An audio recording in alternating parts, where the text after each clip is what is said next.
If you've already died for the 5th time in the same room in the Mound, and found yourself wondering if the game is bugged or if you're just playing it wrong, I've been there. But after several attempts, horrific deaths, and a few moments of pure rage, I've gathered 10 tips that will help you survive much longer in this cosmic nightmare. I'm Matthew, and the video is about to start. Unlike other horror games where you run around aimlessly trying to figure out what to do, here the ox-wagon acts as a physical and mental anchor at the same time. It's not just a fancy loot chest. It's the spot where you can breathe, reorganize your inventory, and, most importantly, get that essential revive when someone goes down. Ignoring this mechanic is basically playing on hardcore mode by accident. What I like most about this dynamic is how it forces a natural rhythm of exploration. You don't go around grabbing everything you see like a hurricane, because that's a recipe for disaster. The logic is simple. Prioritize the items that actually matter for progression, like logbooks and higher value idols, and only worry about the rest after that. The cart literally becomes the proof of your progress, so every trip back to it needs to be worth it. Returning to the ox-wagon after a tough fight or when sanity starts to drop isn't cowardice, it's pure strategy. I've seen people try to hold out a bit longer while exploring with their sanity in the gutter, and the result is almost always a chain reaction of disaster. Hallucinations, shooting team members, and suddenly the whole group is fighting among themselves. The cart exists precisely to break that cycle before it starts. It's the emotional reset button the game gives you, and ignoring it is wasting the only safety net you have. In the end, treating the ox-wagon as a sacred zone completely changes how you play the Mound. It stops being just a checkpoint and becomes the gravitational center of every expedition. You set out from it, test the limits of insanity and danger, and head back before everything goes wrong. If there's one thing I learned while testing this game, it's that survival here isn't about being brave all the time. It's about knowing exactly when to pull back to that cart and start over with a clear head. Man, this tip is practically the difference between surviving and becoming a statistic. The game doesn't give you that traditional sanity bar we've seen in so many horror games. And at first, that seems like a relief, right? Except it's the exact opposite. Without that visible meter, you're completely blind to your own mental state. And the worst part is that the hallucinations are individual. While you're seeing a shower of blood falling from the ceiling, your partner might be seeing a horn that doesn't exist. Or worse, they might see you as if you were one of the monsters. It's a design that is brilliant and cruel at the same time. I learned this the hard way when I tested the game. Never, under any circumstances, blindly trust what your eyes are showing you. The golden rule here is to turn communication into a ritual. Every time something seems strange, ask right away, are you seeing or hearing the same thing I am? It seems silly to ask this all the time, but it's literally the only tool you have to calibrate reality as a group. And here comes the part that a lot of people ignore. Asking isn't enough. You need to test. Ask the other player to crouch, stop walking, or turn to face a specific landmark in the environment.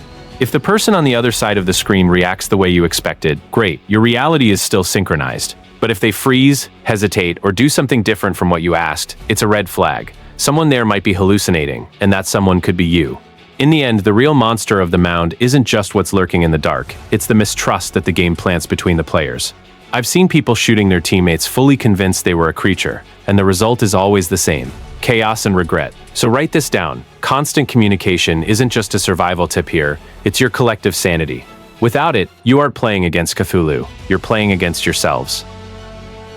If there's one thing I learned the hard way, it's that silence isn't just a playstyle. It's literally what keeps you alive. Every gunshot, every desperate sprint, every branch snapping underfoot, or that annoying ox cart horn wakes up the entire forest. And when it wakes up, the aggression spikes, enemies multiply, and suddenly you're surrounded by things you'd prefer never to have seen. I've lost entire runs myself because a teammate panicked and fired without thinking. The jungle hears everything, and it doesn't forgive noise. That's why I completely changed how I move. Now I stay crouched all the time, moving slow, almost crawling when the tension rises. I prefer to get behind them and do a clean backstab, rather than face them head-on. Silent weapons have become my best friends, the crossbow, bow, and the good old machete. They don't shout to the forest where you are. It's a slower, more tense pace, but it's the only way to get through without becoming dinner for some Lovecraftian creature. And about ammo? Forget spending bullets for no reason. I hold on to every shot like it's the last one of my life. I only pull the trigger in a real emergency, when a teammate is grabbed and screaming, when that demonic bird drops out of nowhere, or at the time of extraction when there's no other choice. Other than that, the firearm stays in the holster, because a single missed shot can transform a quiet expedition into total chaos. The Mound teaches you that the forest is alive and it hates you. The quieter you are, the longer you survive, and the better chance you have of getting out of there with your sanity, mostly intact. Try this on your next run with the team. Move low, kill quietly, and save your shots. You'll notice the difference right away. Trust me, silence saves more lives than any noisy gun in this game. Look, I'm gonna tell you something I learned the worst way possible. Never, under any circumstances, split up from your group. It might sound obvious, but the Mound, Omen of Cthulhu, is one of those games that turns curiosity into punishment almost instantly. The first time I wandered off because I saw a strange light between the trees, it was only a matter of seconds before the game showed me that solitude here is synonymous with a slow death. Enemies don't forgive anyone who is alone, and the cursed jungle seems to have a special radar for anyone who dares to leave the safety of the group behind. Here's the trick. Isolation speeds up sanity loss as if you were stepping on the gas in a car with no brakes. When you're alone, the game gets more aggressive, the sounds become more distorted, and that voice whispering in your ear stops being ambient noise and turns into a real threat. It's as if the game itself knows you're vulnerable and hits the terror button just for you. Sanity in this game isn't just a bar on the screen. It's the line between knowing what's real and completely losing track of what's happening around you. Your friends stop being just combat backup and become your walking sanity meter. There's a rule I use now that I call the 2 reference points rule.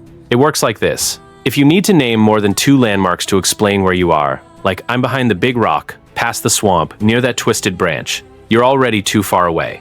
Head back immediately. Don't question it. Don't look back. Don't think, just one more item. The 2 reference points rule is your warning sign, so you don't become a failed expedition statistic. Always staying in line of sight, or at least within a range where you can still recognize the silhouette of your team, is what separates a profitable extraction from a match that ends in screams and a game over screen. And it's no use being close if no one is talking. Communication is literally a weapon in this game. Use directional voice chat, say what you're seeing, ask if those bushes are moving, or if it's just your head about to break. When your perception betrays you, and it will, you need someone to confirm what's real. Staying silent is almost as dangerous as running through the jungle screaming. So remember this, 2 reference points, open mic, and your hand on your friend's shoulder. That's how you survive on this cursed island. A tip that sounds simple, but saves entire expeditions, is never to leave the Tempestad with a full inventory. At the start, slots are limited, and it's tempting to carry everything just in case. I've fallen into this trap before. I went into the forest prepared for any fight, found a great treasure early on, and had to drop something important because there simply was no space. My rule now is to leave at least 1 or 2 empty spaces before heading out. It sounds small, but it's enough to pick up that valuable item that shows up when you least expect it, without having to stop in the middle of a dangerous area to figure out what to throw away.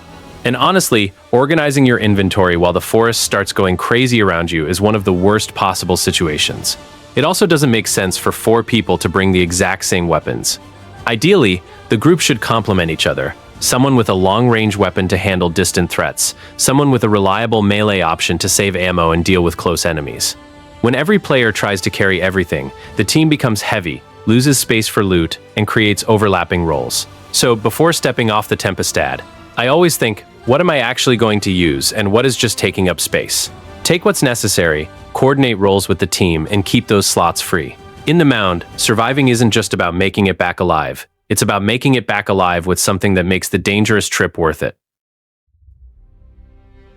If there's one item I treat as almost sacred, it's the oil lamp. In a game where co-op coordination and survival go hand in hand all the time, having such a versatile tool completely changes your margin for error. To me, it's not just a useful item.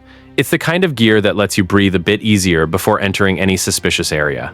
The reason is simple. The oil lamp solves too many problems by itself. If a YMB appears, those few seconds of stun can be the difference between regrouping or watching the chaos unleash. Against ghost bats, its value becomes even more absurd, because taking out that threat immediately avoids a lot of unnecessary mess. I like to think of it as an emergency button that also works as an exploration tool, and that alone puts it above almost everything else. Another thing I think is extremely important is that it isn't just for combat, because burning vines permanently changes the match's flow.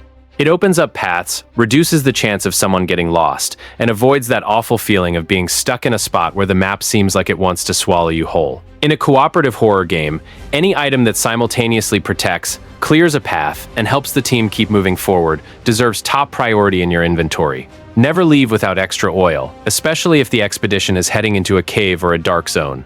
In those areas, the oil lamp stops being a luxury and becomes mandatory, because relying on luck in a tight, poorly lit environment is practically asking for the match to go wrong. If I had to pick just one item to ensure the group survives longer, honestly, it would be this one without a second thought. Combat here isn't about brute force. It's about positioning and reading the situation. And the backstab against the YMB is the best example of that. These undead humanoids seem threatening from the front, but they are extremely vulnerable from behind. Once you get the timing down, you can eliminate big threats quietly and efficiently without turning everything into chaos. But this only really works when the team plays together. One holds the enemy's attention, either by exposing themselves or using the crucifix to slow it down, while the others reposition. It's almost like a choreography. Distract, circle around, finish. When everyone understands this rhythm, combat stops being desperate and becomes something controlled. Now, when everyone decides to fight on their own, what was simple turns into a mess in seconds. And you can't forget that the game mixes combat with environmental threat management all the time. The vines, for instance, look like a detail, but if you don't cut them with the machete or burn them, they lock down your movement and leave you vulnerable. Meanwhile, the blackbirds with red eyes are dangerous in a different way. It's not just the direct damage, it's the smoke they release, which speeds up insanity and starts messing with the whole team's perception. Use the bow on them, fast, without thinking twice. In the end, mastering the backstab and coordinating combat is what separates a group that survives from a group that panics. When every player understands their role, the game becomes almost tactical, even in the middle of terror. That's when you realize you're not just reacting to what appears, you're controlling the pace of the fight. And in a game like this, that makes all the difference. The group's most common mistake is panicking and using the wrong item at the wrong time. Since the game combines cooperative survival, revives, and high-pressure extraction moments, a poor decision made in a few seconds can dismantle an entire run. In practice, I think like this. If someone is bleeding, the priority isn't to restore health by any means. It's to stop the problem at its root with a bandage first. A lot of people see their teammate losing health and impulsively try to fix it with food, but that only gives a false sense of security. If the bleeding continues, you're basically spending resources to delay a disaster that's still happening. I like to keep this as a simple mental rule. Stabilize first, then think about recovering the rest. That kind of discipline makes a huge difference when the team is on the edge. When someone goes down, the situation changes completely. At that point, there's no use trying to improvise with mushrooms or food, because the revive needs to be done the right way. And even more importantly, with the area at least somewhat cleared beforehand. I say this from personal experience. Nothing is more frustrating than picking up a teammate in a panic only to see them fall again 2 seconds later because the group revived them in the middle of chaos. Reviving well isn't just about using the right resource. It's about creating a safe window for that person to get back into the game. Knowing when to leave is essential. If the objective has been completed and the group is out of healing items, pushing to explore more is almost always greed disguised as courage. In a game like this, surviving for a long time doesn't mean staying on the map as long as possible, but rather recognizing when the expedition has served its purpose. Sometimes, the smartest and most mature decision is simply to extract at the right time.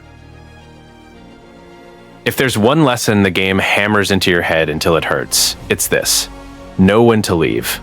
I know it's tempting. You're in the middle of the forest, you've completed the main objective, the treasure quota is in your pocket, and then an idol appears glowing further ahead. Just one more, you think.